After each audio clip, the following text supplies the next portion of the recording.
Good morning. You guys know that I am by myself for 6 months, right? My family, my wife, my pregnant wife, and my daughter is in Korea, and they left in late July, and we're going to be apart from each other, with each other for about 6 months. And people ask questions whenever they see me these days. Pastor Chris, how are you doing? Are you eating? How's life without your family? Why do you think they're asking these questions? I mean, you guys asked me that question, right? Why do you ask me that question? Because you feel sorry for me? What? Because you're worried that I might not eat well? Yes? I think, yes, all those things are correct. Many of you guys are worried that, I might lose weight. I might, wander around the street looking for food or something. But the reason why you guys have those concerns about me is because me being by myself is not normal. Is that right? Because I'm supposed to be with my wife, with my daughter, with my family. That's what's normal. But right now, this is abnormal. Me by myself. Cooking by myself. Sleeping by myself. Doing everything by myself. Even in people's eyes, it's not normal. And it's sometimes worrisome. So people ask me all the time, even today, how are you guys doing? How are you doing? How's someone doing? That's all I hear from church people. Which is good. I'm glad you guys are worried about me. I'm glad you guys, care about me. If you don't ask how I'm doing, I guess, you don't care. But I'm glad you guys do ask. Because that's normal. Seeing something abnormal and being worried about that is very normal.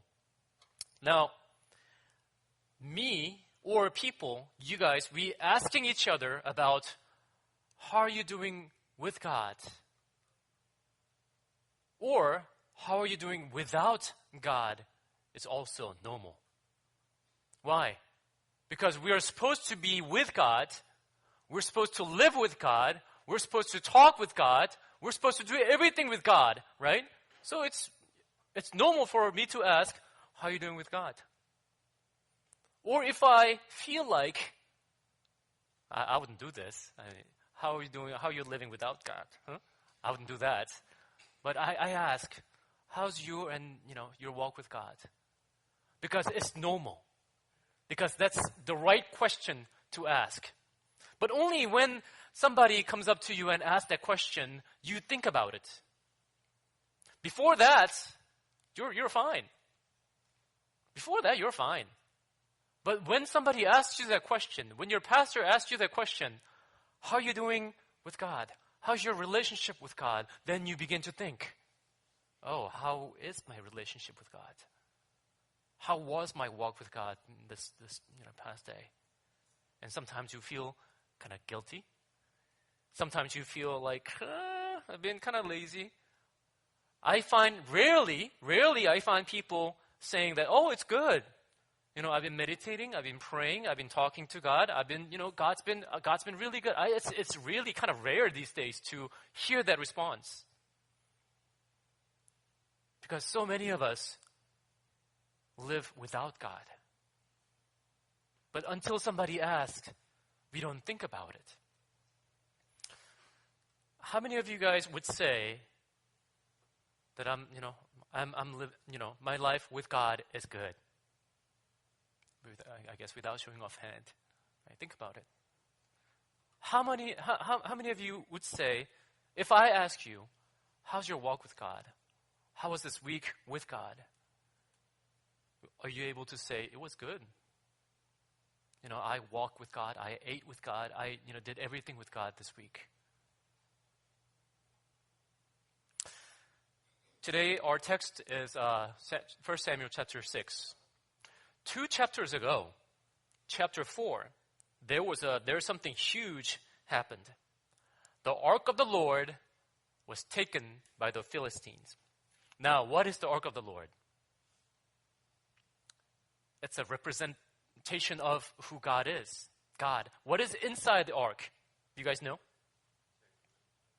10 Commandments, 2 tablets of, 10 Commandments, and manna, a little jar that had manna. What else? A rod of Aaron that was budded. Right? So 3 things are in the ark. And if you look at all those 3 things, it says a lot about who God is. It says a lot about how God was. So the ark itself was the most holy thing. It was God in front of you. It was God excuse me. It was God right there. But in this war, the ark was taken. The ark represented God. I mean, when they crossed the Jordan River to take over the promised land, it was the ark that went before everybody and stood in the middle so everybody can cross. The ark was everything for the people of Israel. It was the symbol of God. It meant so much to the Israel people, but they lost it to the Philistines. Now, why is a question that we need to ask. How can God be taken from God's people? Why did the Israelites lost to the Philistines? It wasn't because the Philistine had a great army. Actually, they were scared to fight the Israelites. Because the Israelites, they shouted and they're like so happy that, that we have the ark. And, God's going to take care of them. It wasn't because the Israelites were not ready to fight. They were ready to fight. But somehow, Israelites lost. Not only lost, they lost 30,000 people. 30,000 people died, and the Philistines took the ark. It was because the Israelites did not know how to honor God. They lost the ark because they lost the reverence of the Lord and treated the ark as some kind of superstition. Oh, I have the ark. We're good. The ark's going to take care of us. The God's with us. So, I don't care. I don't have to worry. The reverence of God, the ark was not there. They lost the reverence. They lost the respect. It's kind of like this. Hey, I went to church this week, so I'm fine. So I prayed, so I'm fine. It's like ark. God is something that you consider as you know what the bujak is, like a lucky charm thing that people write. The what do you call those people who in Korea they have people who do good, right? Mudang. Do you know what mudang is? What is mudang in English? Shaman. Okay, shaman. Okay, good. Those people, when they come to, when you guys go to them and they say, hey, all these things, you need to fix this and you got bad luck here. So let me write down some, things and you keep it in your pocket or in your wallet and you'll have a better luck now. That's how the Israelites treated the ark. Good luck charm. As long as I have this, I'll be okay. As long as we have this, we'll win. That's how they treated the ark. No, they didn't know how to respect God as God. 2 chapters later today, in chapter 6, in the beginning, can we show verse number 1, please? When the ark of the Lord had been in Philistine territory 7 months. 7 months. Now, 7 months have passed. The Israelites were without God for 7 months. You know what's interesting here? Nobody in the Israelite side says anything about bringing the ark back. Nobody complained. Nobody even talked about the ark. Why? Because they were fine without the ark. There's the symbol. the God himself was taken away from them, and they had to live without God, but they were fine. 7 months have passed. Nothing happened. No one complained. They were fine without God. On the other hand, though, just like we read on the text today, all different kinds of problems were happening for the Philistines. And they were so busy. Like, what do I do with this? What do we do with this? Because chapter 5, just, the previous chapter, it talks about all the plagues, all the bad things that happened to Philistines because of the ark. So chapter 6, they're talking about how do we get rid of this? What do we do with, this God of Israel? We need to do something here because people are dying. People are having, sickness. We need to do something. This God is real. We've got to do something. What do we do? So wherever the ark of God of Israel goes, the people having tumors and they died, and they moved the ark so many times, and everywhere the ark went, people died there. So they knew for sure the God of Israel is real. Verse 2. The Philistines, the priest and the diviners, they were calling on this shaman, I guess, their own priest. They called their own priest and said, hey, here's the ark. What do we do with this? How do we return this ark to the Israelites? And the diviners and the priests, they said, verse 3, if you return the ark of the Lord, ark of the God of Israel, do not send it back to him without a gift. By all means, send a guilt offering to him. Then you'll be healed, and you'll know why his hand has not been lifted from you. And they asked, okay, what kind of guilt offering should we offer to send? And they said, we gotta have 5 gold tumors, 5 gold rats, according to the number of Philistine rulers, because the same plague has struck both you and your rulers. So make the model of tumors in gold. Make gold rats and send it to them as the guilt offering. And then verse 6. Interestingly, verse 6 says, why do you harden your hearts as the Egyptians and his Pharaoh did?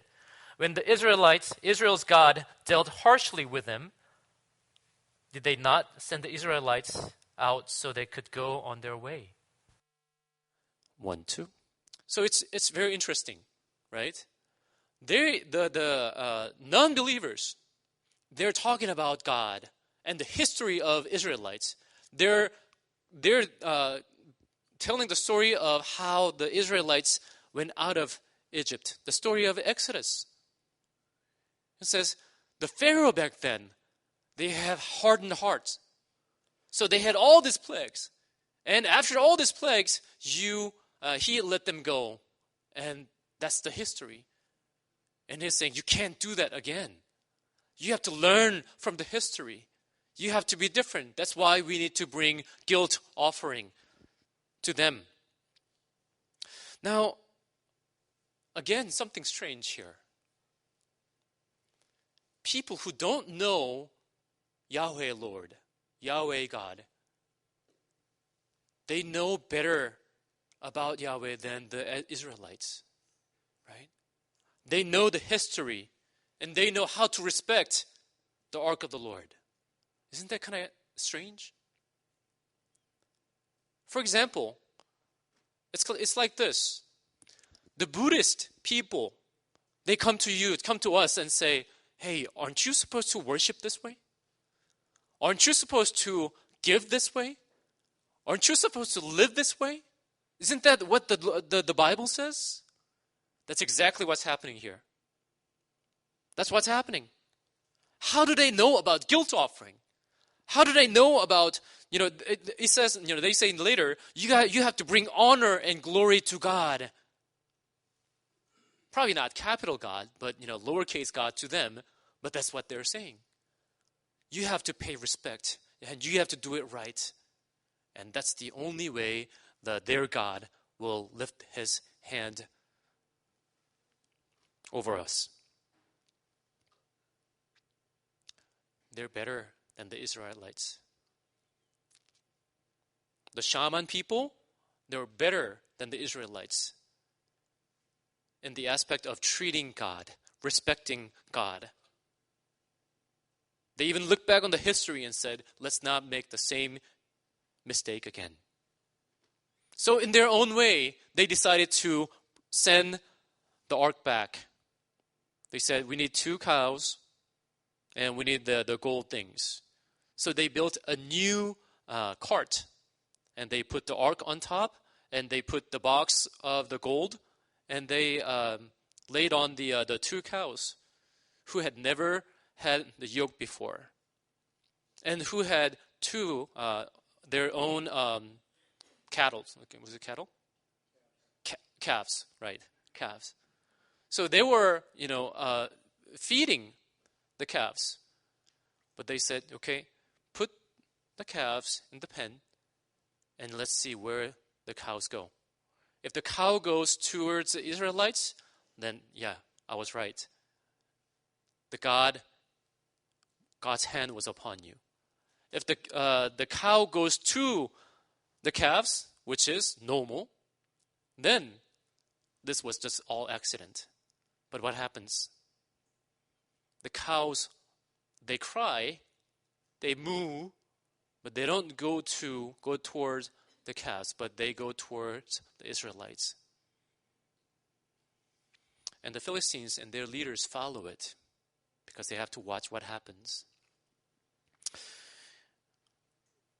I think people might find this two cows walking towards the Israelites. Maybe people can find this very strange and like, whoa, that's kind of strange. You know what's more strange? The fact that God is keep coming back to the Israelites. Right? That's a strange part. That's a very strange part. The Israelites did not treat God right. And God was taken away by the Philistines. But God again finds himself back to his people. That's the most strange part. And God is doing the same thing for us. Even when we say, hey, I can live without you. I'm fine without you. But God still manages to come back to us and come back to us and come back to us and tap on us. Hey, I'm back. Hey, I'm ready to talk to you. Hey, I'm ready to do life with you again. That's the strange part. Why is God doing that? Because he can't stop loving us. He can't stop coming to us. So even when we turn our back to him, God still comes to us and knocks on our door. Even if he had to punish the Philistines and maybe kill them, maybe give them disease, he wanted to get back to Israel. I think past week, it was Chuseok in Korea, right? Korean Thanksgiving. And I call my family in Korea. They were going back to my grandmother's tomb. She passed away a few months ago, and all the families gathered together, and they wanted to visit my grandma and say a prayer. Our family used to do 차례. You know what 차례 is, right? It's you put all the food in the right position, right food, and incense with dividers or whatever, and you bow. And they have a very specific order and rule on that. If the food is not right, then that's a big no-no. We have certain way to bow and who to bow first, and then who to come later. They have a very specific rule for that. And even the non-Christians, people who don't know who God is, they pay very well-respected way of respect to their ancestors. That's what they do. They're very serious about it. And they really prepare so much. And that's why they give so much days for Chuseok, like holidays, because they have to travel, they have to cook, they have to do all these things. And after that, they have to go to the tomb site and, again, pay a visit. Even people who don't believe in God do that.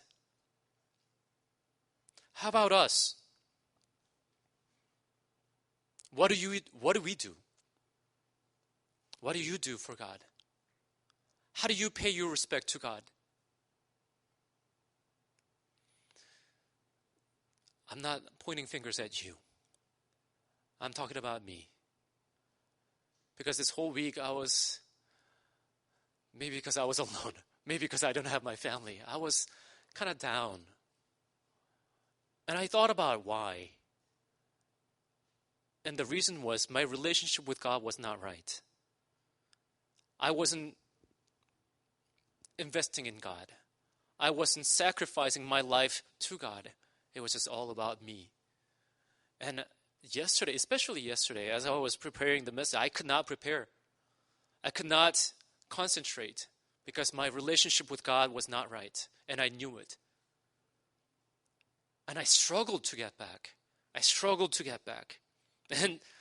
to be honest, until I came up without preparing the message until the end. I don't have the end to this message right now. I struggled.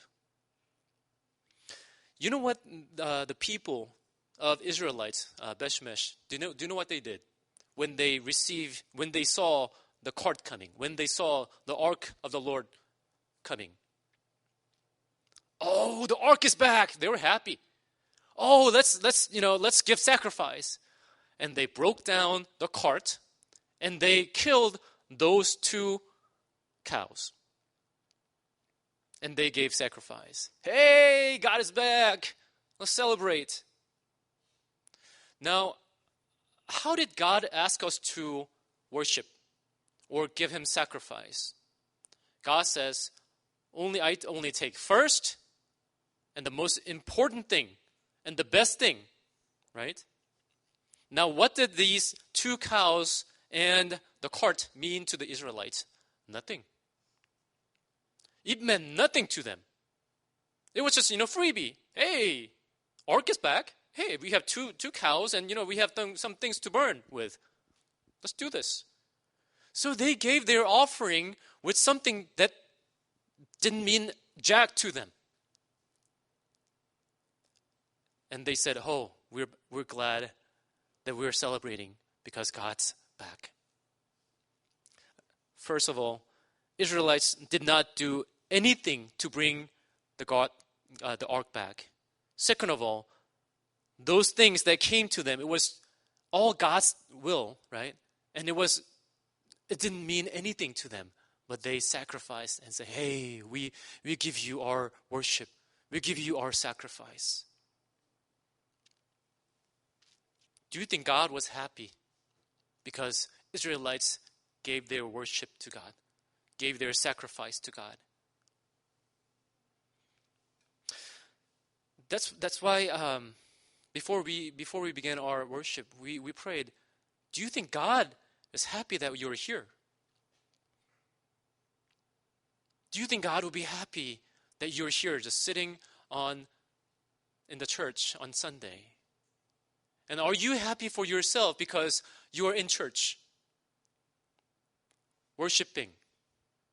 Because that's what we are supposed to do. I think we seriously have to question this. If you have a precious guest come into your house, do you take him to Costco and say, hey, they give out free food? Let's try some of those. They're good. And I'm sure you like it. Is that how you treat them? Is that how you invest your time and money and energy to them? How are we investing ourselves, our time, our money, our energy, our talent to God? Don't give God your leftovers. Now, at the end of chapter 6, we see something tragic happened. What happens? They were happy. They gave, their sacrifice. But soon, the whole town mourned together. Why? 70 people died. Why did they die? Because they opened the ark and said, oh, what's in it? They looked into it. Even the priest, they don't touch the ark. But these people, they're like, hey, the God is back. Let's see what happens here. And whoever was there looked into the ark. 70 of them died.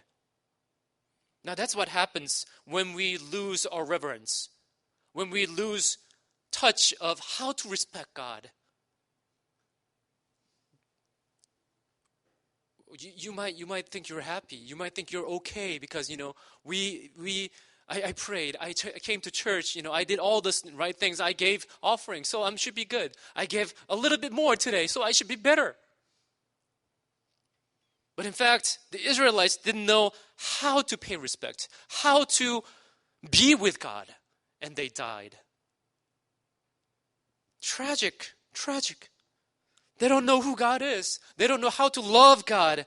God is keep coming back to us, knocking on our hearts. And we don't know how to treat God. Sometimes we even dishonor God. You can't even think of this in this pagan world. When they worship their God, it's the most serious time in the world. Their child, their children, their food, their dress, everything has to be right because they're paying their respect to God, their God. How are we doing that? How are we doing that? Again, it's a message to me. God's been speaking to me. How are you honoring me throughout your life? I've been having a lot of time on my hand because my family is not here. To be honest, it's easy because all I have to do is eat, sleep, and watch movie. Very easy. It's not hard. But the question is, that's not me. Some of you guys asked, 6 months? Are you serious? Can you be without your family for 6 months? That's a long time. How long do you think you can last without your family? I know some of you say, hey, I'll give anything to be like you right now. How long do you think you can last without your family? Probably a long time. Again, eat, work, sleep, watch movie. But the truth is, I will always be half empty as long as I'm away from my family. Because I not only am Chris, pastor, but I also am a father. I also am a husband. So when those two titles, when my roles are taken away from me, I'm incomplete. And I'm finding that out again and again, day by day. Same thing for you and I. You are a son of God. You are a daughter of God. And you are a Christian. God is in you and you are in God. When you are without God, you're incomplete. Longer that lasts, you're going to be finding more void in your life. You're incomplete. Without God, just like without my family, I'm miserable. Without my family, I don't know how to spend my time. Without God, we will be miserable. Without God, knowing God's heart, we'll be lost. And without God's love, my heart will be hardened. So find your way back to God. Cling to God, and God and say, God, I'm not going to let you go because I know how it is without you. I know how lost I can be without you. So God, come to me again. And teach me how to respect you. Teach me how to live with you. Teach me how to do life with you. Because without you, I'm incomplete. And I don't want to be incomplete. Because you complete me. Confess that. Confess that. If we confess this every day, our life will change. And if we pay respect to our God, the most holy, amazing God, the God of all creation, your life will change. So brothers and sisters, don't do life without God. You'll be miserable. Cling to God. Learn to love God. Learn to pay respect to God. And let's do our life with God together. And let's pray together.